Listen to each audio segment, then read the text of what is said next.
இன்னைக்கு என்ன பார்க்க போறோம்னா நம்ம பீம்க்கும் கிருஷ்ணருக்கும் பிடிச்சது லட்டு தான் பிடிக்கும். ஆனால் நான் செஞ்சது வந்து ஜவ்வரிசி லட்டா. அது கொஞ்சம் சக்கரை அதிகம் போட்ட போல கரைஞ்சி ஓடிட்டு இருந்தது. இருந்தாலும் பரவாயில்ல, எப்படியோ பிடிச்சி நான் லட்டு செஞ்சுட்டேன். இப்போ பசங்களுக்கு வந்து நம்ம சாப்பிட கொடுக்க போறோம். நல்லா தான் இருக்கும். இந்தாப்பா உனக்கு ஒரு லட்டு எடுத்துக்குமா.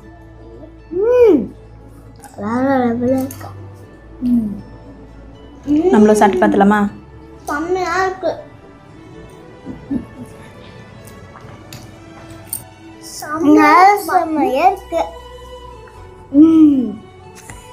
அடுத்து என்ன பேசுறதுன்னு தெரியல. அந்த சக்கரை அப்படி வாயோடு ஒட்டிக்கிச்சு போல இல்லப்பா.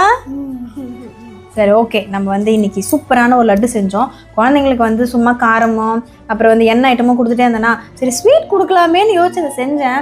ஆனால் ஒன்றுங்க, மனசாட்சி தொட்டு சொல்லணும் எதாக இருந்தாலும் கொஞ்சம் சுமாராக தான் இருக்குது. ரொம்ப சூப்பராலாம் இல்லை, உண்மையை சொல்லிடணும். நம்ம தானே